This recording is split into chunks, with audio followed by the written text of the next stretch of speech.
Bismillahirrahmanirrahim. Assalamu alaikum. Students, my name is Amir Abdullah. I am your chemistry teacher. Student, आज के lecture में हम discuss करेंगे relative stability of alkane and cycloalkanes. Students, आपको पता है कि अल्केन क्या है? They are saturated hydrocarbon. अगर हम देख लें, फॉर एग्जाम्पल ये हमारे पास मीथेन है,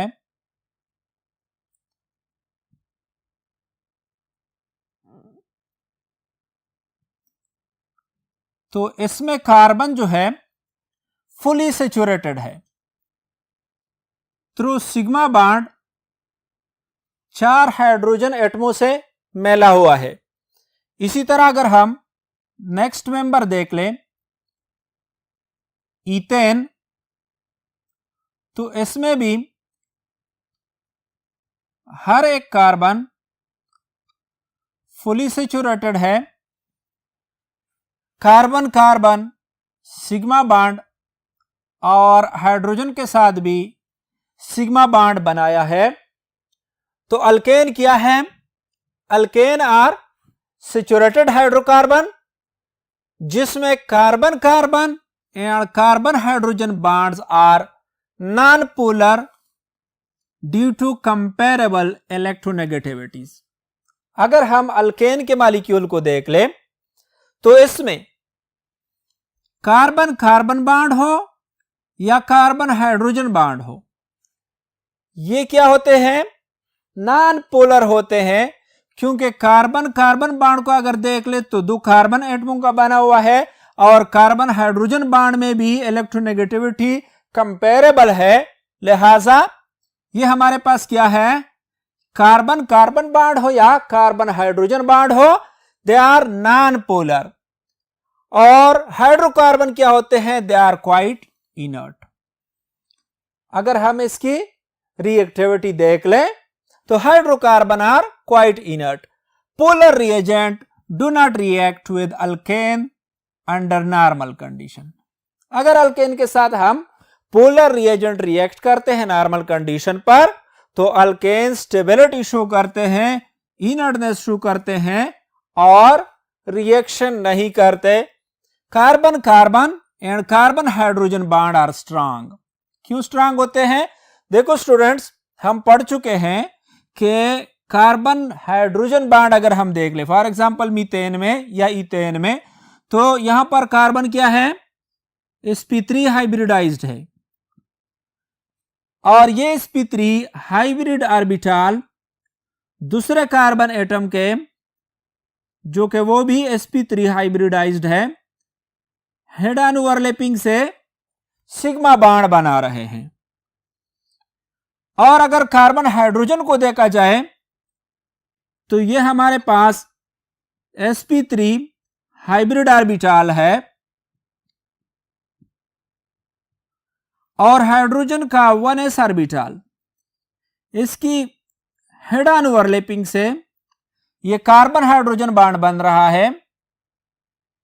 तो कार्बन कार्बन बॉन्ड हो या कार्बन हाइड्रोजन बॉन्ड हो, they are strong bond and relatively stable to what? Acids. अगर हम एसिड के साथ इसको रिएक्ट करें, अल्कलीज के साथ रिएक्ट करें या किसी ऑक्सीडाइजिंग एजेंट के साथ इसको रिएक्ट करें, तो ये क्या शो करते हैं? ये स्टेबिलिटी शो करते हैं। नॉन पोलर बॉन्ड इसमें है, स्ट्रांग बॉन्ड है, सिग्मा कोवेलेंट बॉन्ड मौजूद है। लिहाजा हमारे पास अल्केन क्या है? सेचुरेटेड हाइड्रोकार्बन है और क्वाइट इनर्ट है, इसलिए इसको they are also called paraffin. Alkane को हम पैराफिन भी कहते हैं, यानी they show little affinity toward reaction with acids, alkalis या ऑक्सीडाइजिंग एजेंट्स। तो अल्केन को हम पैराफिन भी कहते हैं। वजह क्या है? कि ये लिटिल एफिनिटी शो करते हैं किसी भी रिएजेंट को रिएक्शन के लिए क्वाइट इनर्ट होते हैं, स्टेबल होते हैं, तो इसी की स्टेबिलिटी की बुनियाद पर हम इनको पैराफिन भी कहते हैं।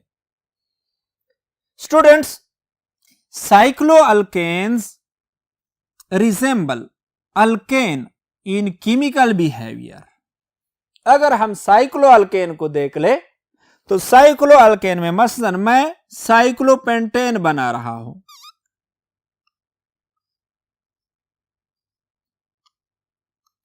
ये हमारे पास क्या है, साइक्लोपेंटेन। साइक्लोपेंटेन में अगर हम देख ले, हर कार्बन एटम क्या है, sp3 हाइब्रिडाइज है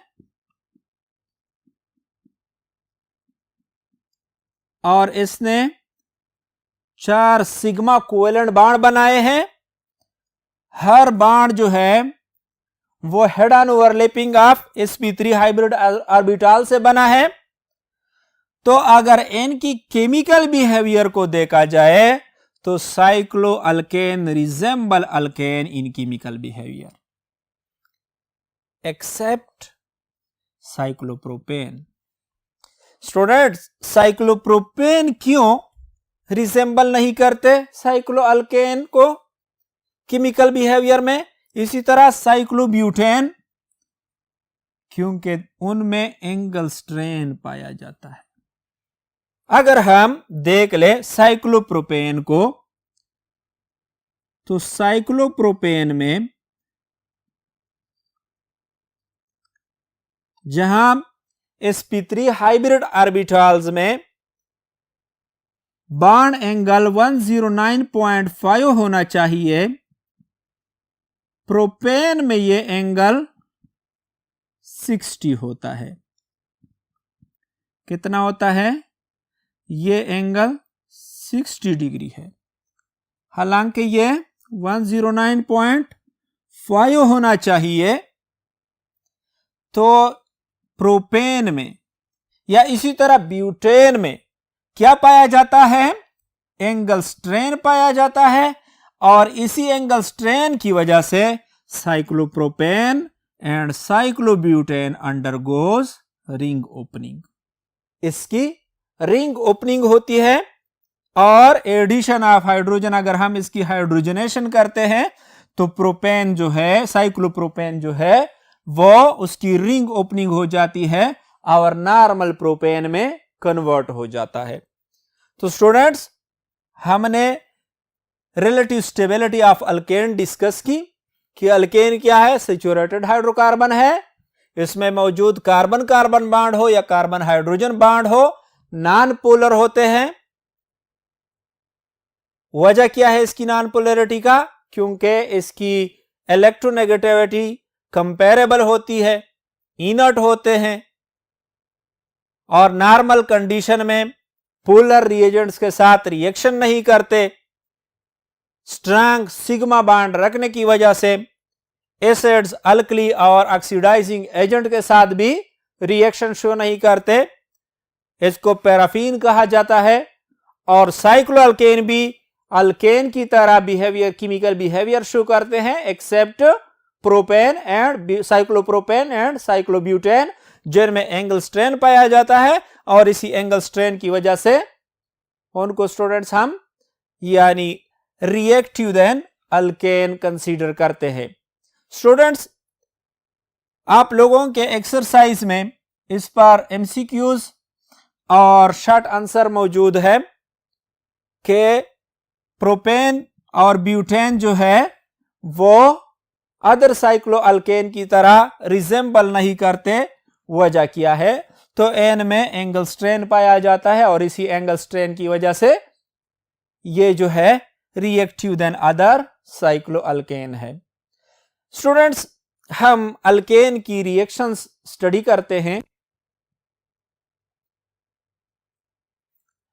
स्टूडेंट्स, अल्केन के रिएक्शन में हम रेडिकल सब्स्टिट्यूशन रिएक्शन और कंबस्टन रिएक्शन डिस्कस करेंगे।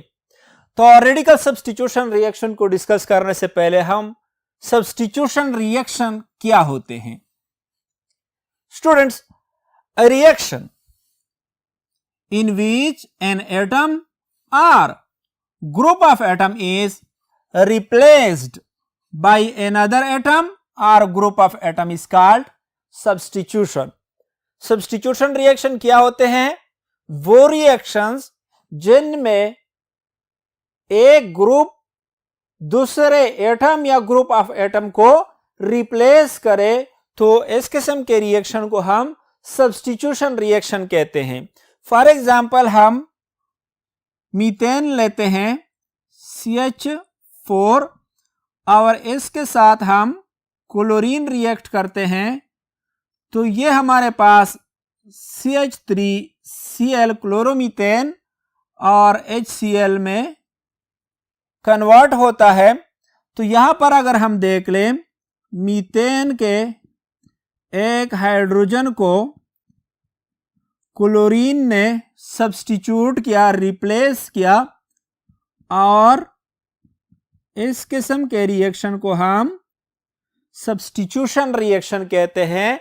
अ reaction in which an atom और group of atom is replaced, जिसमें कोई एटम हो या ग्रुप ऑफ एटम हो और रिप्लेस हो जाए बाय अनदर एटम और group of atom is called substitution reaction. Students, substitution reaction may be initiated through nucleophile, electrophile or free radical. nucleophile क्या होते हैं? Nucleus loving species.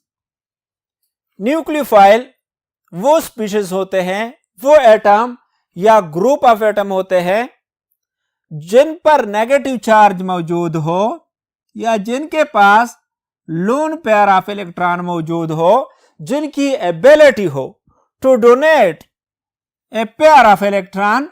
तो इस किस्म के स्पीशीज को हम न्यूक्लियोफाइल कहते हैं. मसलन हमारे पास क्या है?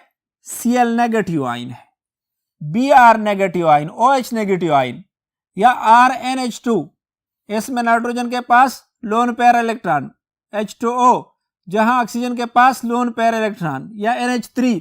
यानी वो स्पीशीज जो इलेक्ट्रॉन डोनेट कर सके उनको हम न्यूक्लियोफाइल कहते हैं या न्यूक्लियस लविंग स्पीशीज कहते हैं. इलेक्ट्रोफाइल क्या होता है? Electron loving species. जाहिरी बात है कि इनके पास इलेक्ट्रॉन की कमी होगी, इसलिए इलेक्ट्रॉन लविंग स्पीशीज होंगे. मसलन H पॉजिटिव, I पॉजिटिव, या NO2 पॉजिटिव, R3C पॉजिटिव, या इलेक्ट्रॉन डिफिशिएंट सेंटर जिनमें मौजूद हो. यानी वो स्पीशीज जिन पर पॉजिटिव चार्ज हो तो वो क्या होंगे? इलेक्ट्रॉन लविंग हो गए. या ऐसी स्पीशीज जिनमें इलेक्ट्रॉन डिफिशिएंट सेंटर मौजूद हो, इलेक्ट्रॉन डिफिशिएंट एटम मौजूद हो, तो इस किस्म के स्पीशीज को मसलन AlCl3 एल्यूमिनियम ट्राइक्लोराइड या बोरान ट्राइफ्लोराइड. तो ये हमारे पास क्या है? इलेक्ट्रॉन डिफिशिएंट मॉलिक्यूल है, न्यूट्रल मॉलिक्यूल है, लेकिन इलेक्ट्रॉन डिफिशिएंट मॉलिक्यूल है. तो इस किस्म के मॉलिक्यूल्स को या ऐसे आयंस को जिनमें इलेक्ट्रॉन एक्सेप्ट करने की एबिलिटी हो, उनको हम इलेक्ट्रोफाइल कहते हैं. तो सब्स्टिट्यूशन रिएक्शंस को या तो न्यूक्लियोफाइल इनिशिएट कर लेते हैं या इलेक्ट्रोफाइल इनिशिएट कर लेते हैं, या ये फ्री रेडिकल मैकेनिज्म के थ्रू इनिशिएट होते हैं. फ्री रेडिकल में क्या होता है?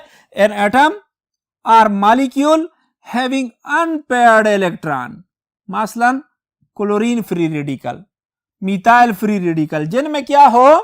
अनपेयर्ड इलेक्ट्रॉन मौजूद हो. एक एटम के पास या ग्रुप ऑफ एटमों के पास क्या हो? हमारे पास अनपेयर्ड इलेक्ट्रॉन मौजूद हो. तो ऐसी स्पीशीज को हम फ्री रेडिकल कहते हैं. स्टूडेंट्स, फ्री रेडिकल सब्स्टिट्यूशन में हम होमोलिटिक फिजन और हेटेरोलिटिक फिजन का भी जिक्र करते हैं. अगर हमारे पास कोई बॉन्ड, किसी बॉन्ड की ब्रेकिंग इस तरह हो जाए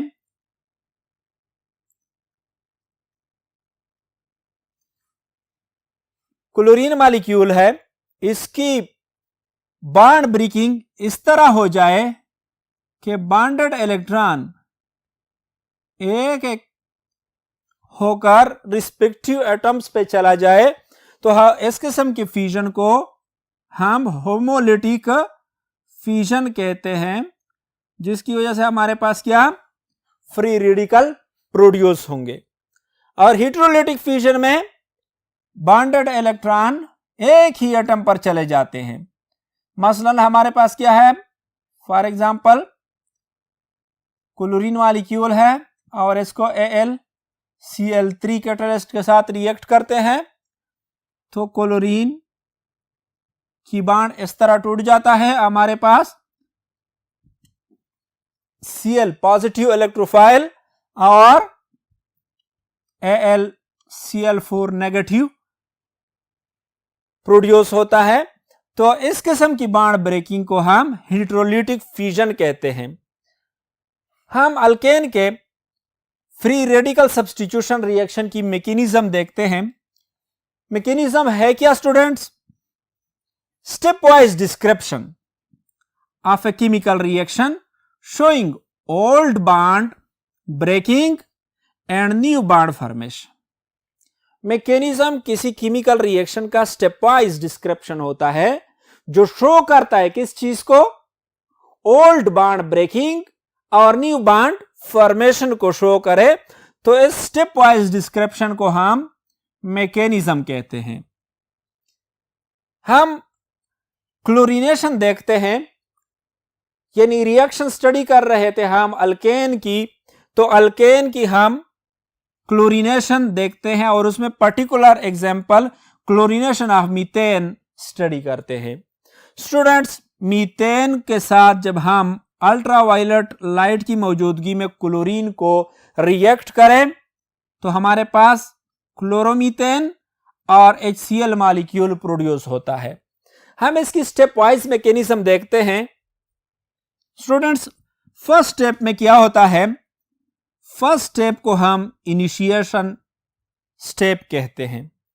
इस स्टेप में क्लोरीन मॉलिक्यूल को एक्सपोज करते हैं अल्ट्रावायलेट लाइट को, तो क्लोरीन बॉन्ड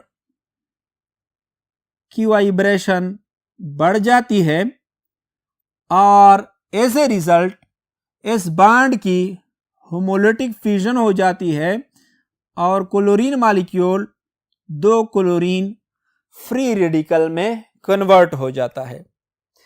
सेकंड स्टेप में क्या होगा, यानी फर्स्ट स्टेप में इनिशिएशन, क्लोरीन मॉलिक्यूल की ब्रेकडाउन हो गई। Second step propagation step.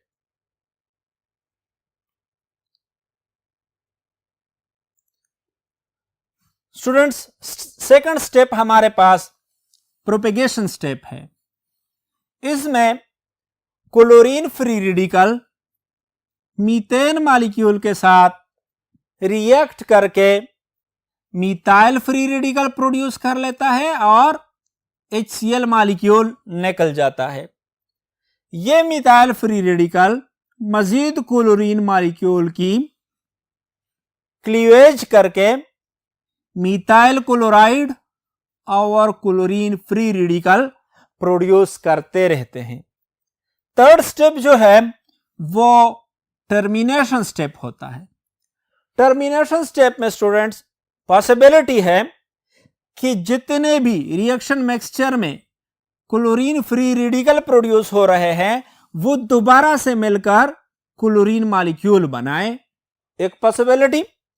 दूसरी पॉसिबिलिटी कि इस रिएक्शन मिक्सचर में जितने मिथाइल फ्री रेडिकल प्रोड्यूस हो रहे हैं ये मिथाइल फ्री रेडिकल क्या करे, आपस में मिलकर ईथेन बनाए, मिथाइल फ्री रेडिकल और दूसरा मिथाइल फ्री रेडिकल अपने इलेक्ट्रॉन शेयर करके चेंज हो जाए किस चीज में, CH3 ईथेन में कन्वर्ट हो जाए।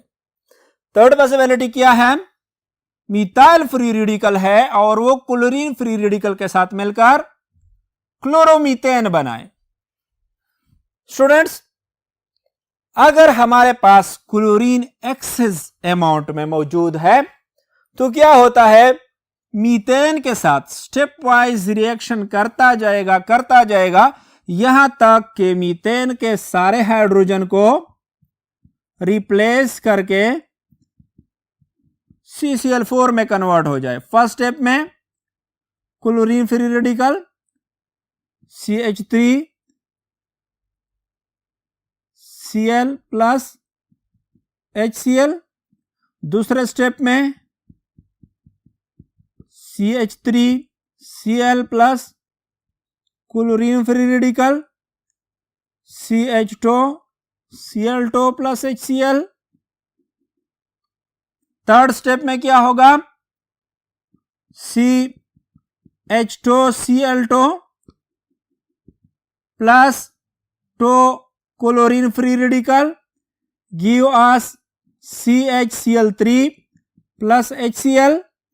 और लास्ट स्टेप में क्या होगा, अगर एक्सेस अमाउंट में हमने क्लोरीन लिया है तो it will give us CCl4 और इसी तरह 4 मॉलिक्यूल हमारे पास HCl के प्रोड्यूस होंगे।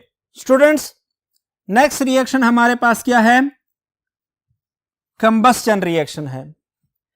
कंबस्टन रिएक्शन में जब हम किसी हाइड्रोकार्बन को ऑक्सीजन के साथ फ्लेम की मौजूदगी में रिएक्ट करते हैं तो it is converted to carbon dioxide, water vapour and give us heat. हम मीथेन को ऑक्सीजन की मौजूदगी में जब इग्नेट करते हैं it convert to carbon dioxide, water molecule and give us 890.95 kilojoule per mole heat.